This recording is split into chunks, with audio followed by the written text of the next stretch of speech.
2019 թվականից է Կապանում ավանդաբար անցկացվում նարդու առաջնությունը։ Նոյեմբերի 17-ին մեկնարկել է հերթական մրցաշարը երկար մրցաձևից։ Նախորդ տարվա հաղթող Ռաֆիկ Պողոսյանը այս տարի եւս փորձում է ուժերը։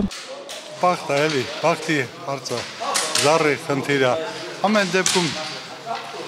կոլեկտիվիզմը ստեղծված, իրար տեսնում ենք, հավանում ենք, բոլորն էլ լավ են խաղում, ձգտում ենք գեղեցիկ խաղ ցույց տալ։ Կապանի համայնքապետարանը պարբերաբար նախաձեռնում է նման մրցաշարեր, ուշադրության կենտրոնում պահելով մեծահասակների զբաղվածության հարցը։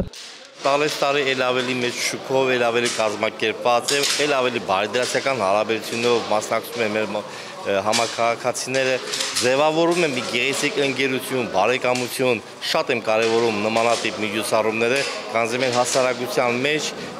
բարեդրացիական մթնոլորտ է ստեղծվում։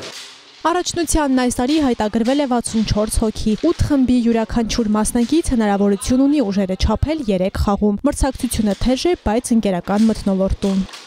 Մասնակցում եմ արդեն 3-րդ անգամ այս առաջնությանը, մթնոլորտը շատ բարի է, բոլոր մեր հայրենակիցներն են, մեր կապացիներն են, մեկս մյուսի նկատմամբ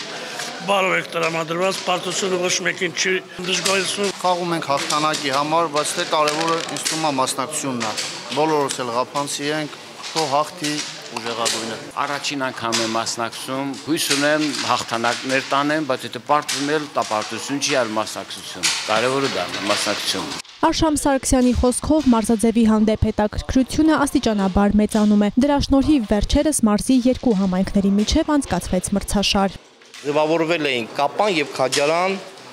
թիմերի, հավաքական թիմերի լավագույն մարզիկները, յուրաքանչյուր թիմից 10 մասնակից ձևավորված էր հավաքական թիմ եւ